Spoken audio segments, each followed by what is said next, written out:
Not the one. No, not the one.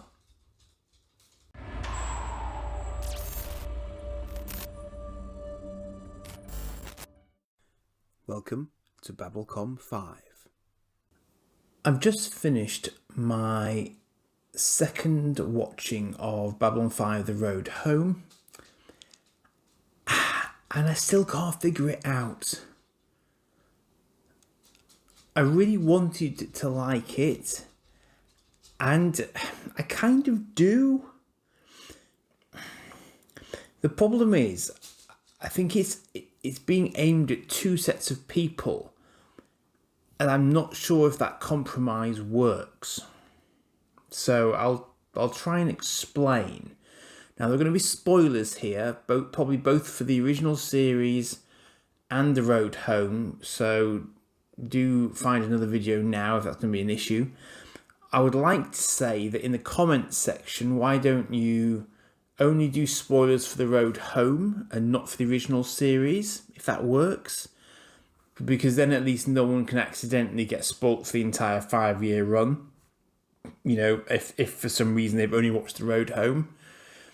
And that is ironically part of what I'm going to be talking about. But let's talk about the general premise first.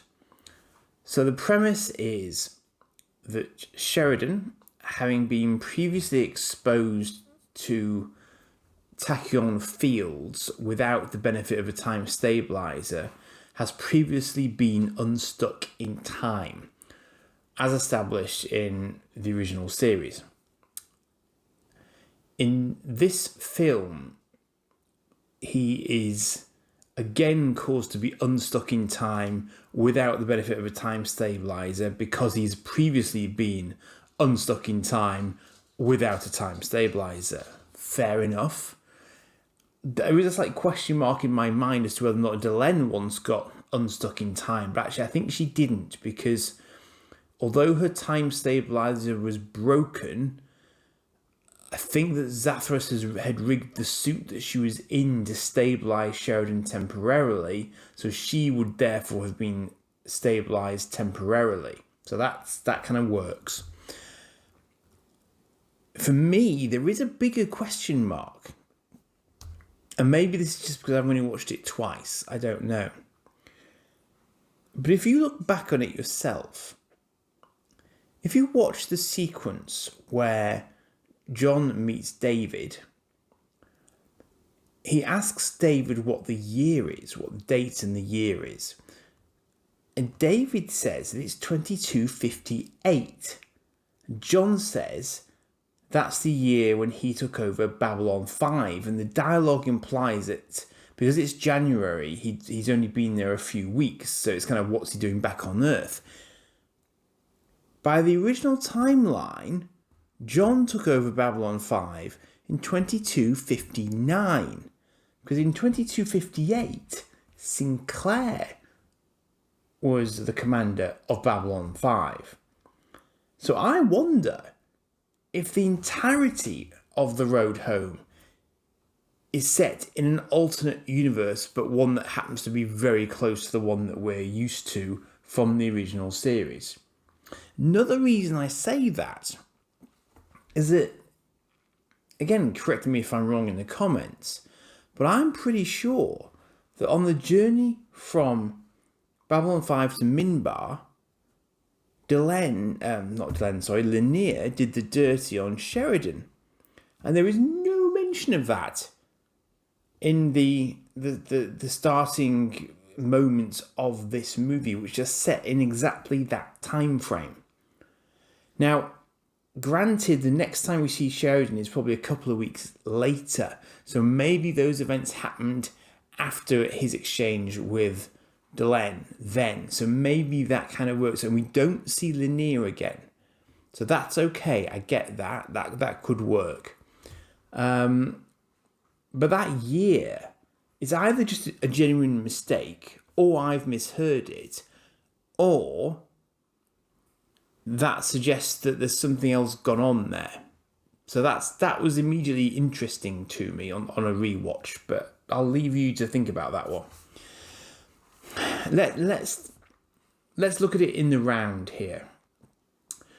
We have an animated movie, which is inherently going to be different to a live action reproduction of Babylon 5.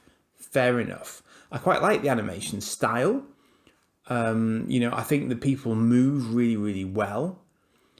I do not like the effects they used for things like weapons fire. I don't like that the shadow fighters had beam weapons. I don't like that the Star Furies were doing sort of multiple pew-pews instead of the very sort of steady pews that they used to do. I think having a grappling mechanism on the Star Fury that's a wire in space is silly because it's going to go all over the place. How do you control that? In the original series, the grappler was a solid bar of metal, effectively, with a grappling hook on the end of it. So again, differences. Now, yes, I'm old school. Therefore, I expect it to reproduce in exact detail the series as I remember it. Yes, that's my problem, not anyone else's. So I get that for a new audience coming to it cold, that doesn't really matter. And yet, the whole film is premised upon the fact that you understand the relationships in this film. I don't know whether someone coming cold to this would understand the depths of the relationships between the people that are being portrayed. They won't know who Garibaldi is. They won't know who Franklin is. They're barely introduced, so they won't necessarily mean anything. Even Sinclair, for me and for the old schoolers, Sinclair is a major character. Is he here? I don't know. He's portrayed as a commander. Interestingly, we see him and Lockley and Sheridan at the same time in the sort of the final sequence where there is this, sort of alternate Babylon 5 timeline in progress where the shadows have not reappeared and IPX has been disbanded. So it's kind of, what's going on there? Because that's a whole different setup. Now, for that reason, I view this as a sort of what if. This is Babylon 5, what if? Because we go through various stages where, it's what if the Shadow War didn't happen at all? What if the Shadows won the last war? What if the Vorlons turn on us as a result of the Shadows winning the war? There are lots of variations on a theme going on. And I just don't know if that works, even with the recaps in the film. Are they enough that someone understands what the heck is going on if they're coming to it cold? If you're not coming to it cold, then you can definitely call out the what ifs that are being played out here, because we once saw one of them. So there was a snippet in Babylon 5 where we did see what was ostensibly an alternate timeline, but even then, there's a difference between an alternate timeline and an alternate universe. So I think that some of the places that John went were definitely alternate universes rather than being alternate timelines, and obviously Zathras alludes to that. Because we've seen before the sequence where we see Susan sort of asking for help because they're being attacked and the fusion reactor's being ready to blow. I don't think they even use the same dialogue. There were opportunities for them to use exactly the original dialogue, and they didn't take them. And whilst I'm on the topic of dialogue, I've got to get this out of my system. I actually went back and rewatched some of the original Babylon 5, and I thought, okay, the Delenn voice actress, I can get my head around her accent. I think she was intentionally putting on a strong accent to make it clear that she'd done her homework. I'm not sure that it was quite the same as Mira Furlan's original accent, because that was kind of her natural accent. That's probably a very difficult thing to replicate if you're not originally from there. And I don't know if the replacement ladies is.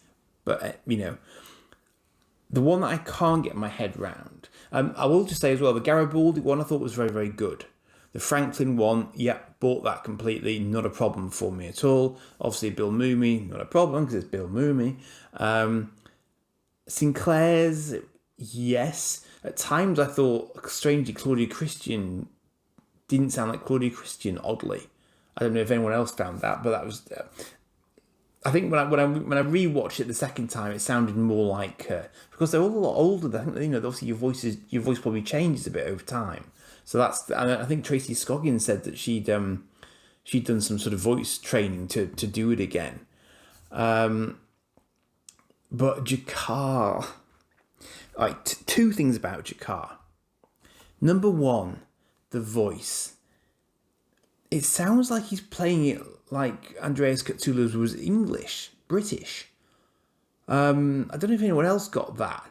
But when I saw the short documentary about the making of, and the guy who played Katsoulas was sort of putting on this sort of Alec Guinness kind of accent, and I thought, why is he doing that? I mean, the thing is, Andreas Katsoulas, I believe, smoked cigars. I think he was quite a heavy smoker. And I'm sure that has an effect on your intonation. So maybe he's missing that or something. I don't know. And interestingly, he's also missing prosthetics. I assume that they recorded, Andreas Katsoulas on set when he was doing his dialogue, and he was wearing prosthetics. So even that probably changed his tone.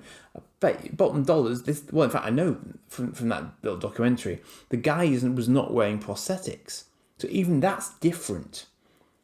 But setting aside the voice, we see him with Lita, which is a nice callback because he and Lita do spend time together, or we see them about to spend time together in the series at one point. So that's nice. I like that pairing. I didn't like the fact that one hit from a shadow ground trooper knocked him on his back. We've seen the guy take, electro lashes, whatever they're officially called. We've seen him lose an eye. We've seen him, pummeled to within an inch of his life. We've seen him chuck Centauri guards over his head. We've seen him break free of chains. And he's on his back needing Lita's help after taking a single shot that Lita can somehow stand up to and not get knocked out. What's that all about? He's too thin. They've done the animation like he's a human, and they've given him sort of humanoid resilience. What they should have done was beefed him up. He should look, I think, bigger than he does. And they've made him slight, and they've made him look far weaker than he ever was on the series. So that irked me personally.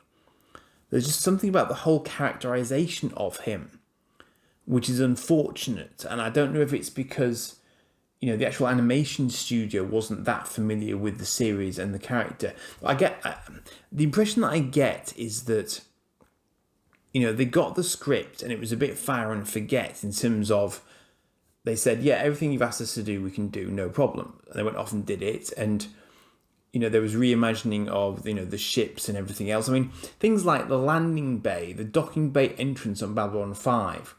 Generally speaking, you would only be able to get one shuttle out of there at a time. Now it's this huge thing that 3 shuttles can come out of at the same time.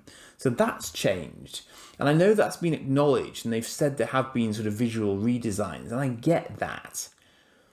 And it may even be a callback to the fact that, well, no, see, in the opening sequence it can't be. It should still be the original Babylon 5 built off the back of the Earth-Minbari War, having happened, and it should be sort of the last gasp of Babylon 5 because it's Babylon 5. So, resources should have been limited.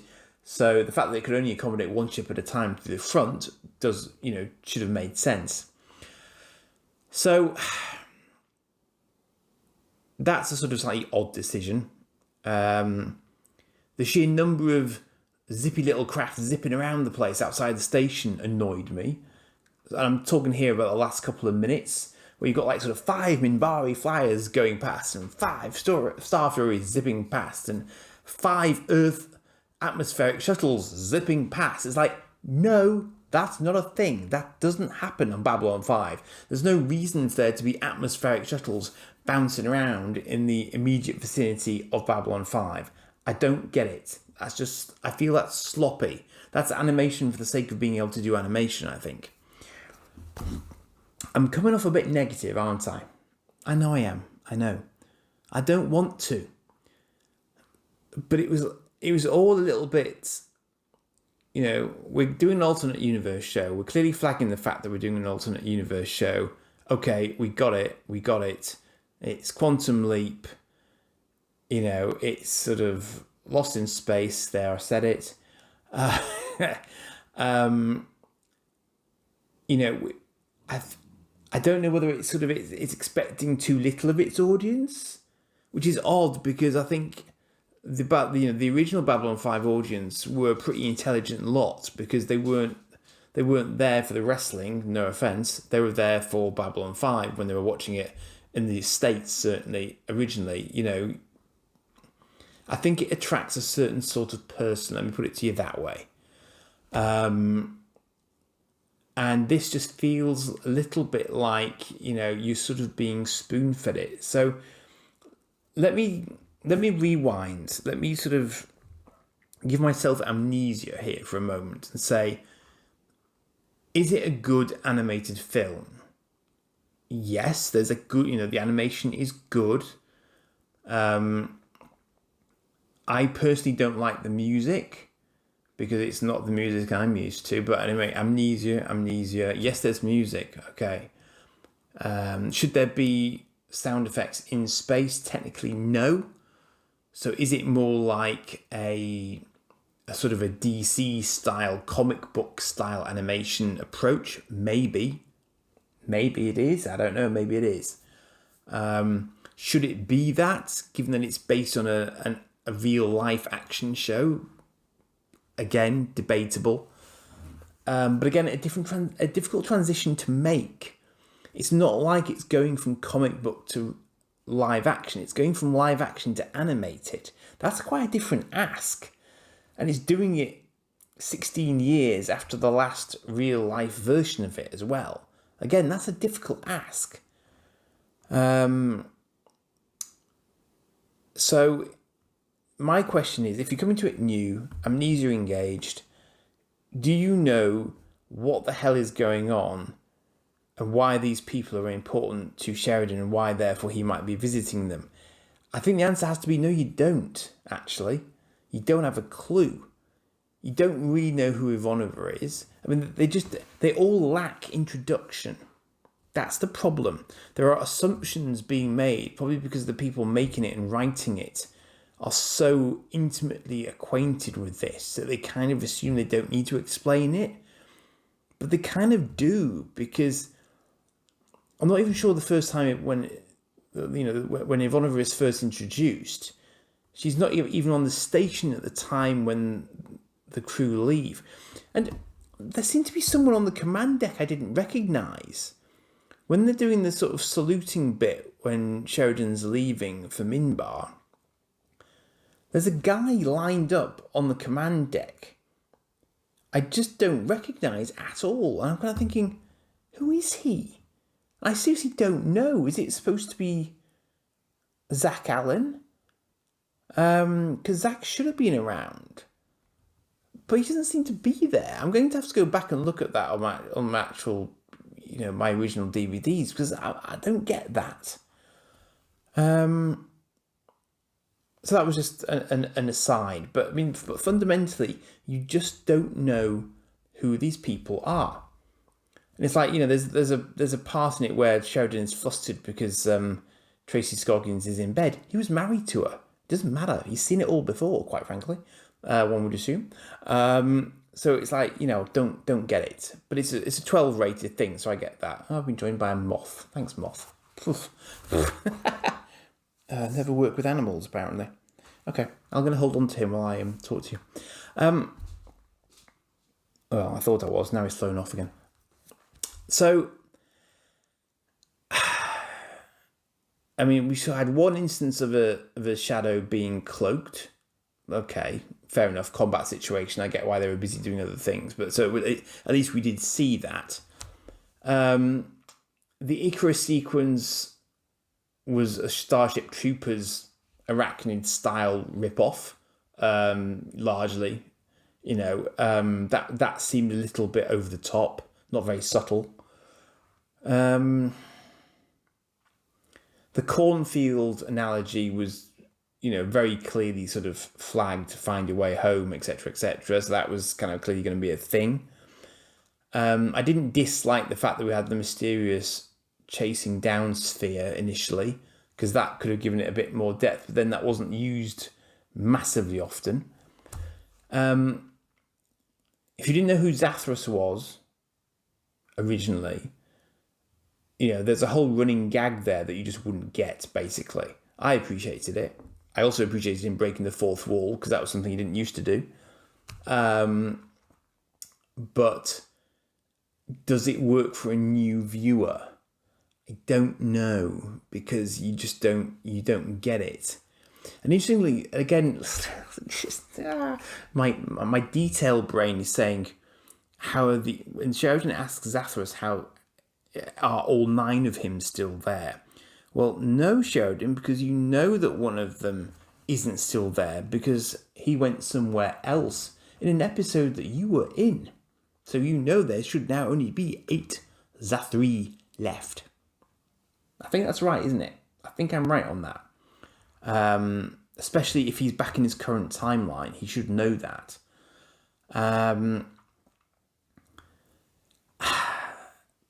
So just these little, I have niggles. I have concerns that if you're new to it, it just won't work for you. I have concerns that if you're not new to it, people are going to sort of wonder, well, where does that leave us? And the reason I say that is because the final sequence has young Sheridan, Sinclair, Lockley, Zathras, Garibaldi, young Garibaldi, Lita as the resident telepath, which again is an interesting one, because you notice that there's no sign of Kosh. Kosh is never name checked once. Interesting. So there's no IPX. There's been no hint of the shadows being active. Delenn has an askew glance at Sheridan towards the end, which suggests that maybe she might know. She either knows something or is attracted to him, is the hint, one of the two.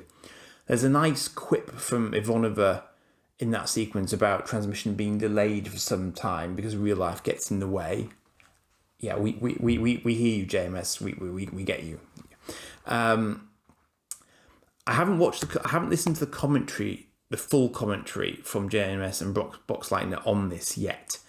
So I wonder if that'll actually sort of cast more light on what the thinking was behind doing this particular story. Because, there are, for those of us who are familiar with the show, there are a lot of callbacks. There are some sort of interesting asides. There's some funny stuff, as with the artificial intelligence. It never actually was a thing in the show, except for one episode where it came online briefly, and yet Sheridan's having a conversation about blowing the station up. And I thought it was interesting that they sort of inverted the trope about always having a self-destruct sequence that has like 60 seconds breathing space. You can do whatever you need to do, say goodbyes in those 60 seconds, and Sheridan just sets the delay to 0.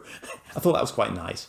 And again, if you're new, that sort of thing will just wash over you. It'll just seem like that's a thing, and it's kind of like a funny AI or something. But for those of us who've seen it before, there is added depth. But my concern is that there isn't enough establishment done of the characters concerned for newcomers.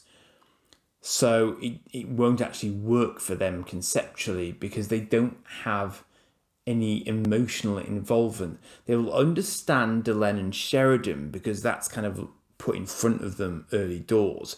And I think it's put in front of them early doors for that very reason, for them to understand what the sort of the framing story is for the sequences that come in the middle. But again, I come back to this idea of it being like a Babylon 5 what if, because that's how it kind of plays out.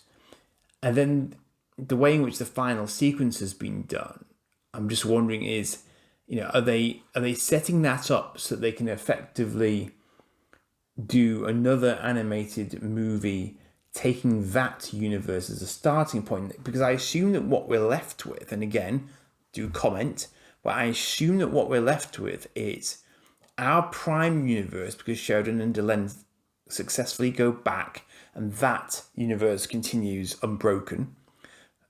But I also assume that because the universe that they left, Sheridan didn't jump out from in a normal fashion, because it was kind of, the time jump stabilizer was there and so on. So that sort of settled it. Although the whole Babylon station got covered in the wibbly wobbly timey wimey effect. So I wonder if that's going to be a topic for future films. Maybe the whole station will move next time. I'm just putting that out there. And don't tell JMS because he doesn't like story ideas, but this isn't aimed at him.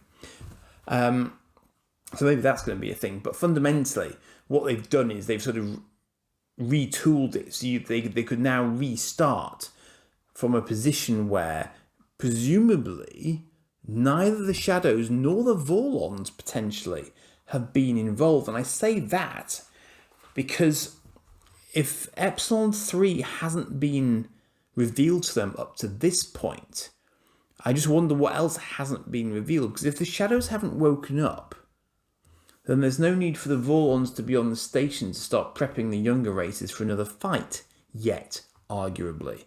So if the Shadows are completely dormant in this timeline, then nothing's happened.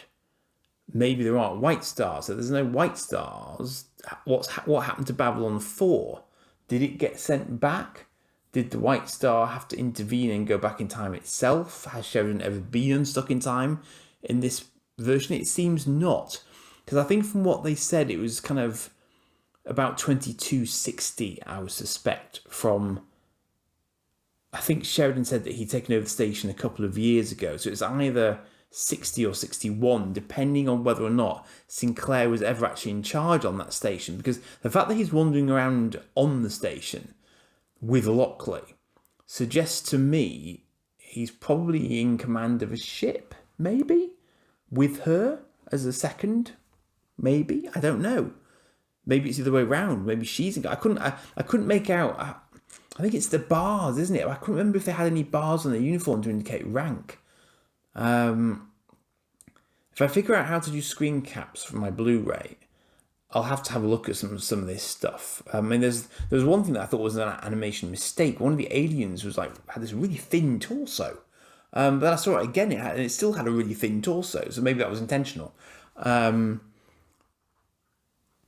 I haven't spoken about the sort of Jakar-esque thing on the rim. When I first saw that character, I thought maybe it was going to be Talon.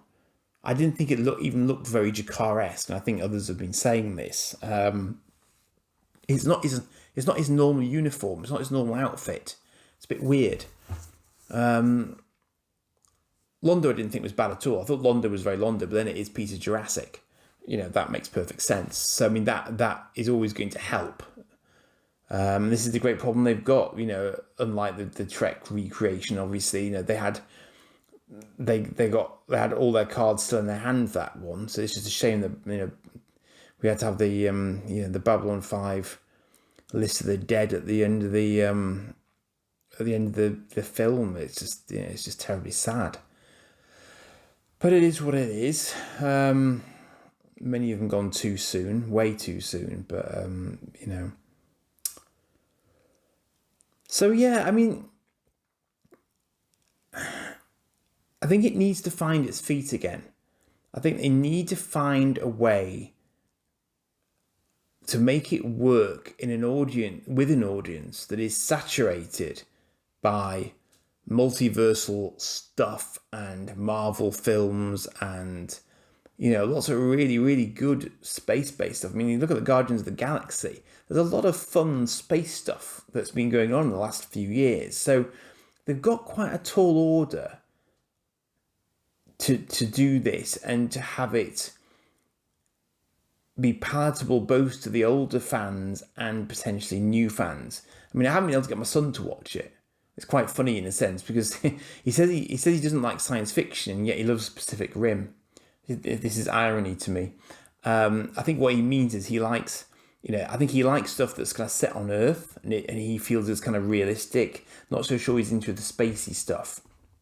So I haven't cracked that particular nut yet. But I said to him, I'd be interested to see what he thought of it, but he just wouldn't engage with me. So sorry, but I would be interested to hear what sons and daughters have made of it if you've been able to make them watch it, because this is going to determine largely, I think, the reaction to it. I haven't looked on Rotten Tomatoes or anything. It'd be interesting to have a look there to see what people are making of it. As a sort of an epilogue, a sort of a cap, a potential new beginning for a series that is now 30 years old, yeah, I think it works because it speaks to me personally, as someone who was there at the beginning of the Third Age. Whether or not this works as a revival, it works as a reminder. It makes me think about it more. I mean, I've already been thinking about it over the last couple of years as it happens anyway. And then all of this started kicking off, which, is coincidence or happenstance or, fortuitousness. Take your pick. But, was it what I was expecting? I think sort of largely yes. Did I sort of see the resolution coming? Somewhat, yes.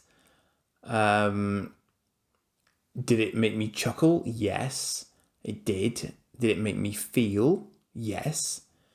Would it have made me feel if I hadn't seen the series before? I don't know. I just don't know if it's a little bit too dependent on what's gone before.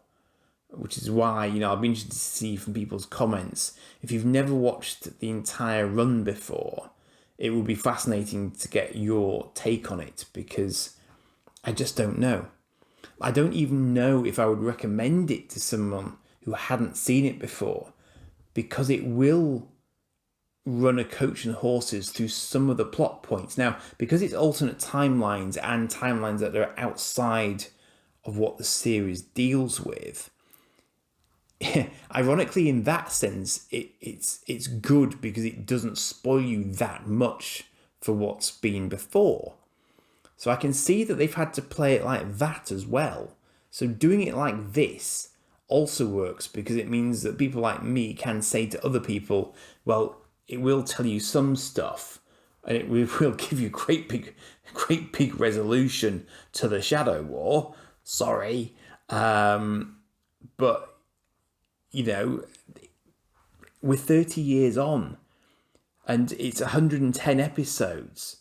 I don't know how many people out there will actually want to binge 110 episodes. They're used to binging a lot fewer than that these days. And they're immediately going to call the graphics and they're immediately going to struggle with the first season. And I've done videos on this channel to say, look, you just kind of need to grit your teeth through the first season, despite the fact that there are strong episodes. Obviously, some of them won't be as strong. So you need to keep reading past the first few chapters to really get into the book. It's that simple. So I don't know.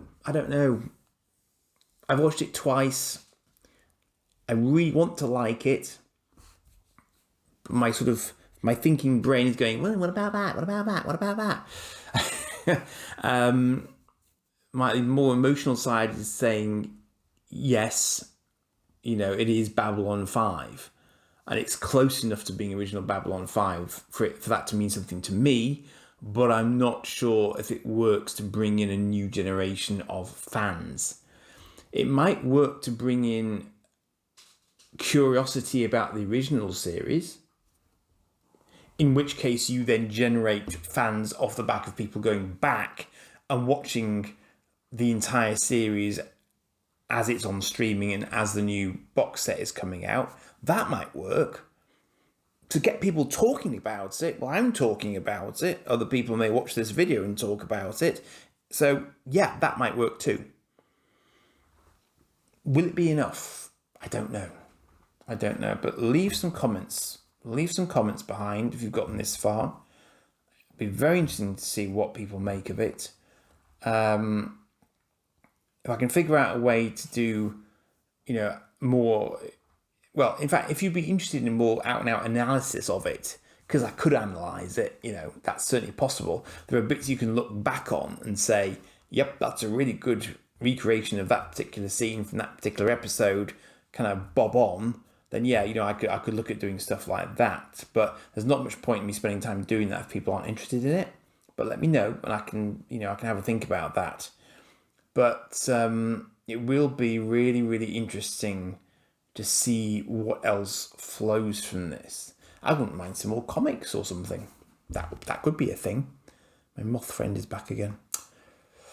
Anyway, so on that bombshell, the return of the moth, I shall leave it there. I just wanted to capture my sort of second viewing, because my first viewing clearly sort of suffered from some problems, and it's kind of, when you're trying to speak about it and take it all in for the first time, it's probably a bit much, really, in some respects. So having been able to watch it on a bigger screen with better sound and just sort of, absorb more of it, I'm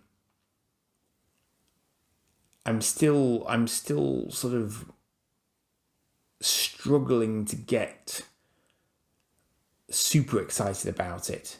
But as I say, I would be very interested in hearing what other people say. And what I'm going to do now, I think, is, well, maybe not right now because it's quite late, but at some point this week, I will probably go and listen to the commentary as well, because that's always quite enlightening. So it'll be very, very interesting to see where JMS was kind of aiming it, what he was hoping that it would accomplish, because his aims may well not be aligned with mine, because obviously with a view to keeping it going and keeping it in memory still bright, maybe he feels that doing something that doesn't require intimate knowledge of the show as a whole was the best way to do it, because it'll pique interest in it. Certainly one way to go. So I'm going to leave you there. Do like and subscribe to the channel. Have a look at the Babylon 5 playlist. I've got all my Babylon 5 content on it. And I will see you soon. So cheers for now.